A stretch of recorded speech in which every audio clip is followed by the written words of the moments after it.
మీనాక్షి నటరాజన్ ఏం చెప్పింది సారు మరి ఇప్పుడు వచ్చిన మీనాక్షి నటరాజన్ తల్లి ముతక చీరలు కడుతుందట, పెద్ద పెద్ద కార్లలో తిరగదట, రైళ్లలో పోతుందట. ఎట్ట సంగతి సార్, నిజమేనా? ముందుగా ఇది కావాలి ఇప్పుడు ప్రేక్షకులకు. మీనాక్షి నటరాజన్ గారు చాలా నిరాడంబరమైన వ్యక్తి. వారు ఆర్గనైజేషన్ అంటే సంస్థాగత నిర్మాణం నుంచి వచ్చినటువంటి వారు.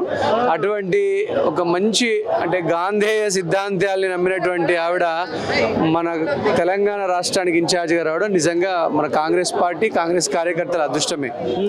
సో బ్రహ్మాండమైనటువంటి సంస్థాగత నిర్మాణం మీద ఒక గొప్ప అనుభవం ఉన్నటువంటి వ్యక్తి ఆవిడ. దానికి నిదర్శనం ఆవిడ ఈరోజు రైల్లోనే రావడం చూసారు మీరు అందరూ. కాచిగూడ రైల్వే స్టేషన్లో దిగారు వారు.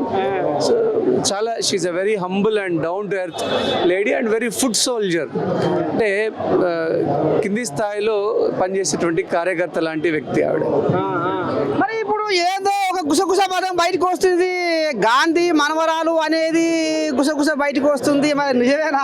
మరి బిడ్డ లేకపోతే కొడుకు బిడ్డ గుసగుస మాత్రం బయటకు వచ్చింది. ఆవిడ అంటే నిరాడంబరలో మీరెట్లయితే గోసి గొంగడేసుకొని మీరు ఎట్లా తిరుగుతున్నారో ఆవిడ గాంధీ మహాత్ముడు కూడా దేశ ప్రజలందరికీ కూడా కట్టుకోవడానికి బట్టలు లేవు, నేనెందుకు కట్టుకోవాలనే ఉద్దేశంతో ఆయన ఓన్లీ దోవతి మీదనే బతికిండ్రు.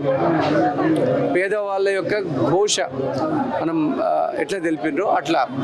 సో ఏమంటారంటే గాంధీ మహాత్ముడు చరక యంత్రాన్ని చూపించి బ్రిటిష్ సామ్రాజ్యాన్ని గడగడలాడించేట్లనో అంత నిరాడంబరమైనటువంటి వ్యక్తి మీనాక్షి నటరాజన్ గారని చెప్పడమే దాని ఉద్దేశం.